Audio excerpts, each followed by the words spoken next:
합니다. 이 시간에는 히브리서 10장 22절로부터 25절 말씀을 가지고 좋은 습관을 가집시다 라는 제목으로 하나님의 말씀을 전하겠습니다. 여러분, 습관이라는 말 많이 사용하시죠? 습관이라는 뜻은 오랫동안 되풀이하며 몸에 익은 채로 굳어진 개인적인 행동이라고 사전에 저렇게 나와 있습니다. 네, 습관이라고 하는데요, 이 습관을 다른 말로 하면 또 이렇게 이야기하죠. 버릇을요, 사전에 찾아보면 이렇게 되어 있습니다. 여러 번 되풀이함으로써 저절로 익고 굳어진 행동이나 성질. 어떠세요? 습관과 버릇이 결국에는 같은 말이더라고요. 결국에는 같은 말인데, 한 예화를 들려드리겠습니다. 한 스승이 제자들을 데리고 산에 올라가서 이렇게 이야기합니다. 산에 있는 나무들을 보면서 작은 것부터 큰 것에 이르기까지 너희들이 손이 잡힐 수 있는 것들은 모두 뽑아보아라 라고 이렇게 이야기를 했습니다. 그래서 제자들은 산으로 흩어져서 나무들을 작은 것부터 큰 것까지 여러 그루를 뽑기 시작하는데요, 작은 나무는 어떻게 뽑혔을까요? 쉽게 뽑혔죠. 그런데 큰 나무는 뽑혔을까요? 뽑히지 않았을까요? 잘 뽑히지 않는 것 같아요. 그래서 큰 나무는 제자들 여러 명이 모아서 뽑아보기도 하고 했는데 결국에는 그 제자들이 큰 나무를 뽑지 못합니다. 그래서 제자들이 스승에게 말하길, 선생님, 큰 나무는 저희가 아무리 힘을 주어도 합심해도 뽑을 수가 없었습니다 라고 이렇게 말하자 스승은 이렇게 이야기합니다. 뿌리가 깊으니 뽑아지지 않는 것이 어쩌면 당연한 것이 아니냐. 그러면서 그 의도에 대해서 말씀하기를, 습관이란 이처럼 시간이 흐를수록 뿌리를 내리고 자라기 마련이다. 그러니 나쁜 습관은 뿌리를 깊이 내리기 전에 미리 버리는 것이 좋을 것 같구나 라고 이렇게 이야기를 했다고 합니다. 여러분, 이 말 다 아시죠? 3살 버릇 80까지 간다. 이런 말 있죠. 어릴 적 지니고 있던 습관들이나 버릇은 나이가 지그시 먹다 하더라도 습관은 그대로 가지고 있는 경우가 많다라는 뜻에 의해서 비롯된 말입니다. 왜냐하면 습관이라는 것은 계속 몸으로 되풀이하면서 몸이 기억하고 그래서 자신에게 고정되어 버렸기 때문에 습관으로 남아있는 것이죠. 나쁜 습관, 나쁜 버릇을 가지게 되면 쉽게 버릴 수 있을까요? 쉽게 버리지 못합니다. 여간에서는 고칠 수가 없는 경우가 너무나 많습니다. 그러므로 처음부터 좋은 습관과 좋은 버릇을 가질 필요가 있는 것이겠죠. 여러분, 그런데 이것은 비단 우리 일상생활뿐만 아니라 신앙생활에도 적용이 될 수가 있습니다. 바른 신앙생활을 하기 위해서는 처음부터 좋은 신앙의 습관과 태도를 가져야 한다라는 말씀을 드리고 싶은 겁니다. 처음부터 잘못된 방식이나 잘못된 신앙의 자세를 가지게 된다면, 그리고 점점 이것이 되풀이된다면 어떻게 될까요? 그 신앙의 모습이 나의 몸에 붙어버립니다. 그래서 잘못된 신앙의 방식과 자세가 습관이 되어서 나중에는 고치고 싶은데도 고칠 수가 없게 되는 경우들이 있다라는 것입니다. 나중에요, 본인이 알게 됩니다. 이런 습관은 정말 좋지 않은데, 이런 신앙의 습관은 정말 나에게 해가 되는데 라고 생각이 되지만 고칠 수 있을까요? 쉽지 않다라는 거죠. 이것은 마치 길을 잘못 들었을 때 바로 그 길이 잘못된 길을 알게 되면 쉽게 돌아갈 수 있습니다. 그래서 바른 길로 갈 수가 있죠. 그런데 만약에 시간이 점점 지나서 이것이 바른 길인지 잘못된 길인지도 모르고 점점 깊이 들어간다고 한번 생각해 볼까요? 그렇다면 되돌아서 바른 길로 가기란 여간에서 쉽지 않게 된다는 것입니다. 그래서 습관은 일찍부터 바른 습관으로 고쳐나가야 한다라는 겁니다. 우리 교회 성도님들은 대부분 잘하고 계시지만, 오랫동안 교회에 나오시지만 신앙생활에 제대로 적응하지 못하시는 분들이 계십니다. 오랫동안 신앙생활을 한 것 같은데 신앙이 점점 자라야 하는데도 불구하고 자라지 못하시는 분들도 계십니다. 매번 제자리를 맴돌거나 아니면 신앙의 열매를 온전하게 맺지 못하시는 분들도 우리는 볼 수가 있죠. 어린아이처럼 누군가가 옆에서 하나하나 짚어주고 도와주지 않고 이끌어주지 않는다면 제대로 서는 것조차 하지 못하는 그러한 신앙을 가지신 분들도 있습니다. 이분들은 왜 이렇게 되었을까요? 그것은 바로 처음부터 신앙의 습관이 잘못 들어있기 때문에서 그럴 가능성이 너무나 높다라는 겁니다. 그렇다면 여러분, 도대체 성장하지 못하는 신앙, 그 신앙은 어떤 습관을 가지고 있었기 때문에 잘못되었다라고 이렇게 이야기하는 것일까요? 오늘은 대표적으로 세 가지의 대표적인 예를 말씀드리고 함께 은혜를 나누고자 합니다.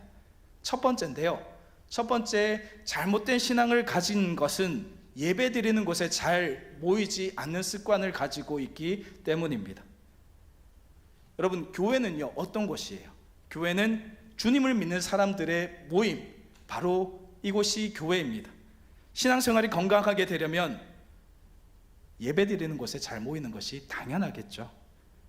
한번 생각해 볼까요? 예배 없는 교회, 모이지 않는 신앙생활, 바른 신앙생활일까요?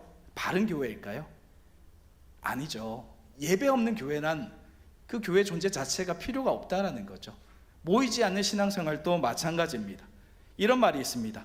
유대인이 안식일을 지킨 것이 아니라 안식일이 유대인을 지켰다라는 이런 말이 있는데요, 유대인들이 안식일을 거룩하게 지키려고 하다 보니 그 안식일이 울타리가 되어서 도리어 유대인들을 지켰다라는 것입니다. 유대인들이 하나님의 백성으로 살아갈 수 있었던 비법의 기초가 바로 안식일을 지키는 것, 즉 하나님께 온전하게 예배드리는 것이 바로 비법이었다라는 것이죠. 예수님도 마태복음 18장 20절의 말씀에서 이렇게 말씀하셨습니다. 우리 함께 한 목소리로 읽도록 하겠습니다. 내 이름으로 모인 곳에는 나도 그들 중에 있느니라. 아멘. 네. 여러분, 이 말씀은요 우리가 흔히 자주 쓰는 말씀 가운데 하나인데요, 이 말씀을 저희가 조금만 묵상하게 되면 이러한 결론에 이르게 됩니다.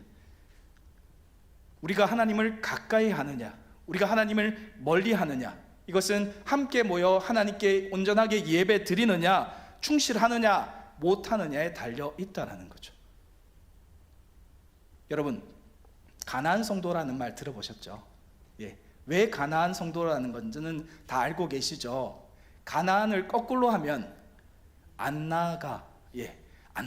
그래서 가나안 성도라고 이야기를 합니다. 교회에서 안 나가는 성도들을 가리켜서 그래서 가나안 성도라고 하는데, 특히 코로나 사태로 인해서 가정에서 영상을 보며 교회에 나오지 않고 드리는 예배가 점점 늘어나게 되었습니다.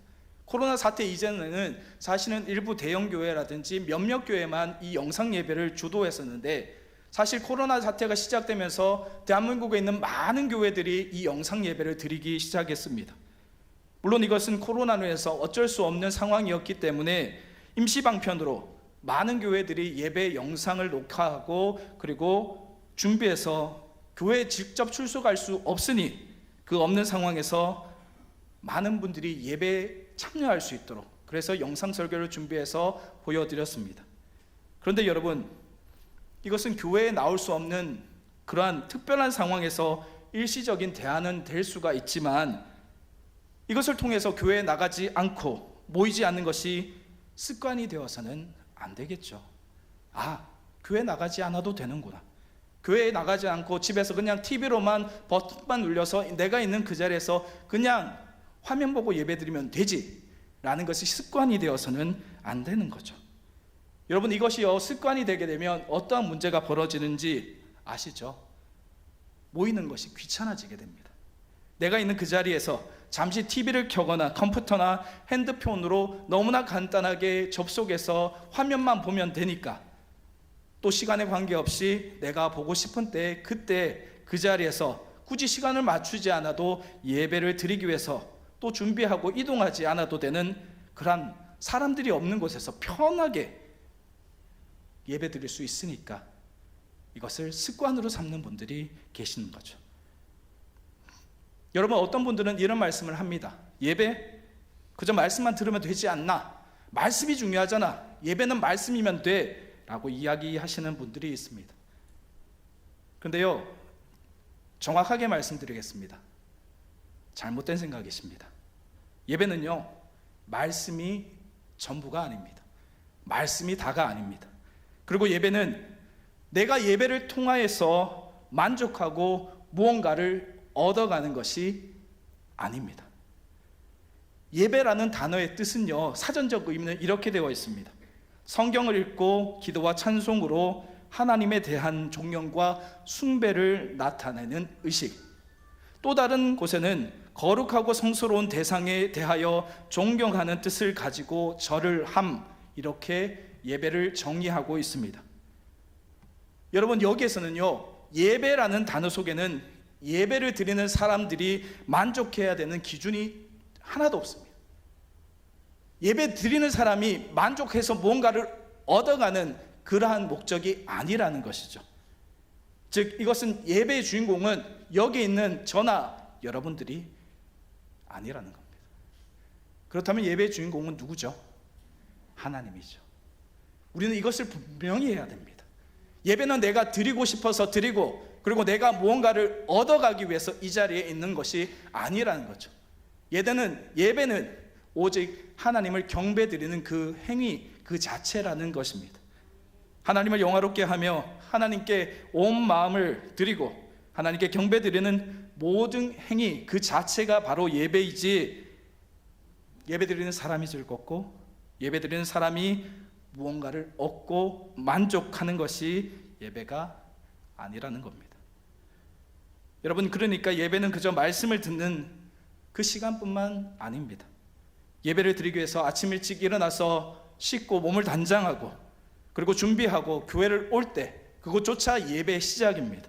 그리고 내가 예배의 참여자가 되고 봉사자가 되어서 예배를 준비하는 시간, 그리고 예배의 모든 순서들, 찬양과 기도와 말씀과 봉헌과 이 모든 것이 다 하나님께 드려지는 예배라는 사실을 우리는 분명히 기억해야 할 줄로 믿습니다.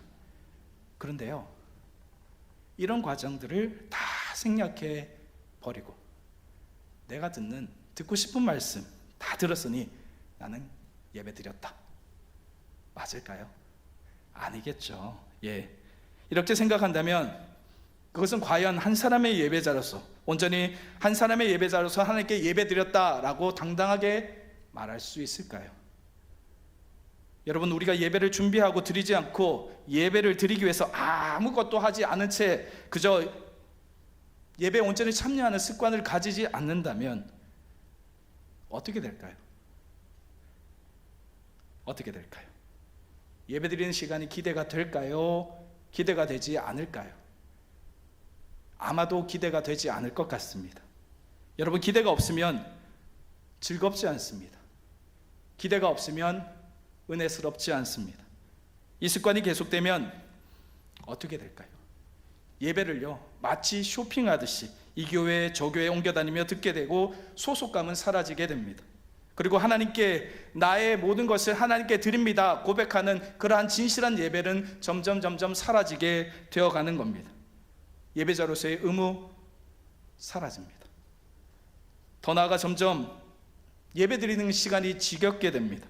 그 시간 하나님께 마음을 두는 것이 아니라 몸은 교회에 있지만 마음은 세상에 빠져버리는 그러한 안타까운 상황이 펼쳐지게 되는 겁니다.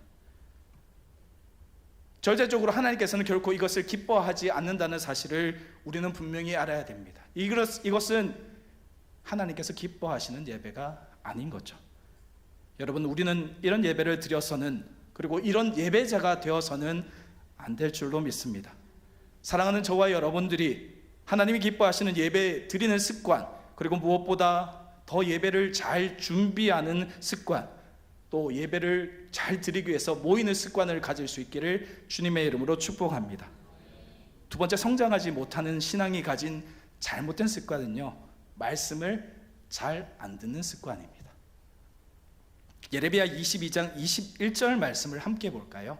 우리 함께 한 목소리로 읽도록 하겠습니다. 내가 평안할 때에 내가 내게 말하였으나 내 말이 나는 듣지 아니하리라 하였나니 내가 어려서부터 내 목소리를 천종하지 아니함이 내 습관이라. 아멘.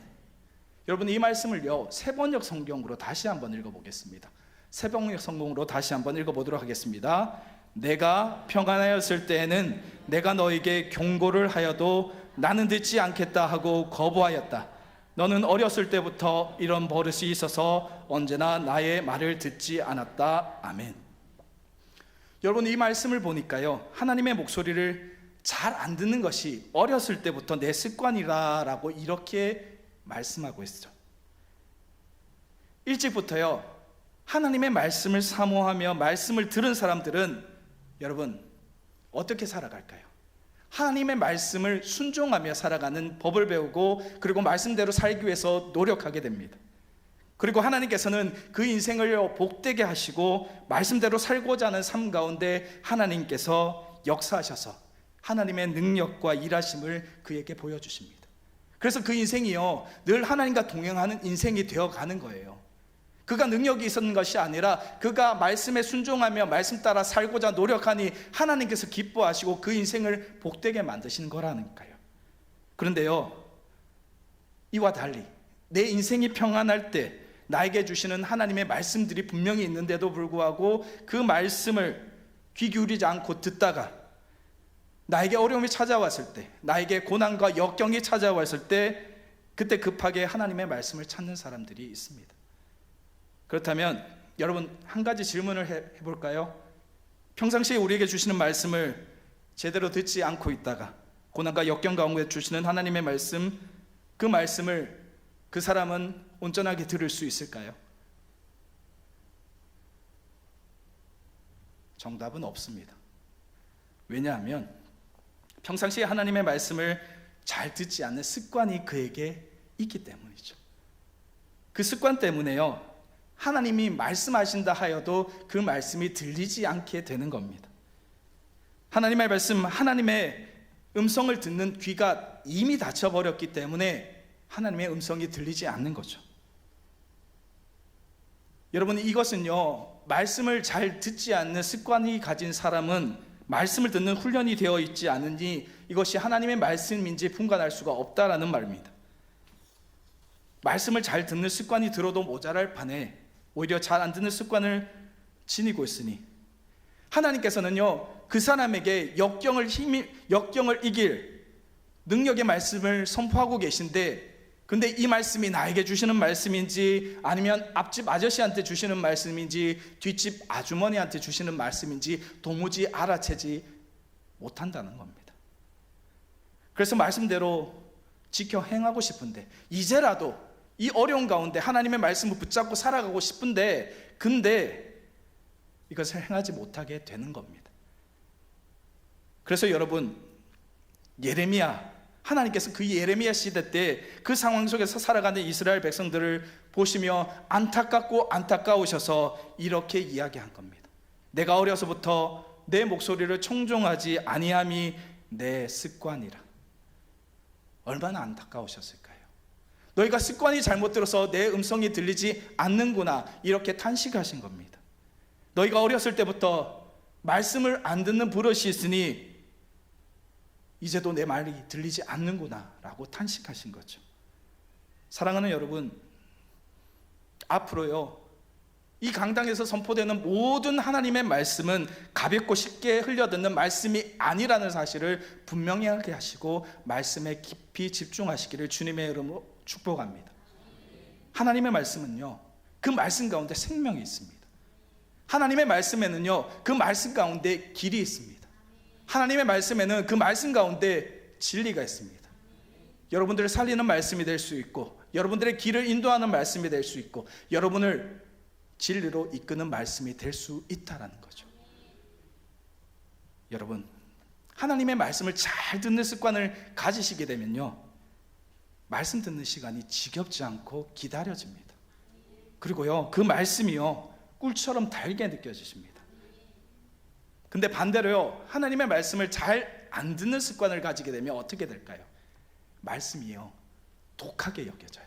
쓴 약처럼 여겨집니다. 좋은 말씀인 건 알겠는데, 근데 쓰니까요, 먹기 싫은 거예요. 뱉고 싶은 거예요. 분명 좋은 말씀이긴 하지만 나에게 적용되고 내가 꼭 지켜야 되는 말이 아니라, 아니 나는 잘하는데 저 사람한테 하는 말이잖아, 저 사람한테 하는 말이잖아, 이렇게 느껴지게 된다라는 겁니다. 사랑하는 여러분, 우리에게 주시는 말씀 속에서 하나님의 음성을 들을 수 있는 저와 여러분 다 될 수 있기를 주님의 이름으로 축복합니다. 하나님은 다름 아닌 저와 여러분들에게 지금 말씀하고 있습니다. 말씀을 잘 듣는 습관을 가지라고 분명하게 말씀하고 있습니다. 저와 여러분들이 하나님의 말씀 한마디 한마디를 놓치지 않고, 이 말씀이 나를 살리는 생명의 말씀이다, 이 말씀이 나를 길로, 선한 길로 인도하는 말씀이다 라는 것을 분명히 붙잡고 살아가셔서 하나님의 놀라우신 축복을 경험할 수 있기를 주님의 이름으로 축복합니다. 세 번째, 성장하지 못하는 신앙이 가진 잘못된 습관은 기뻐하지 않고 불평하는 습관입니다. 사탄은요, 우리의 마음을 교묘하게 파고듭니다. 그래서 원망하게 만들고 불평하게 만듭니다. 고린도전서 10장 10절 말씀을 볼까요? 우리 10장 10절 말씀 함께 보도록 하겠습니다. 그들 가운데 어떤 사람들이 원망하다가 멸망시키는 자에게 멸망하였나니 너희는 그들과 같이 원망하지 말라. 아멘.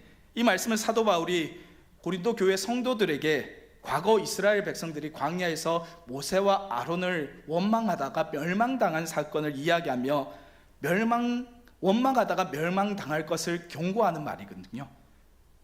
여러분, 주님이 평강 주시면, 주님의 평강이 우리를 주장하고 계시면 사실은 어떻게 원망하고 우리가 불평할 수 있겠습니까? 항상 기뻐하고 범사에 감사하라는 것이 바로 하나님의 뜻입니다. 믿으시죠? 네, 맞습니다.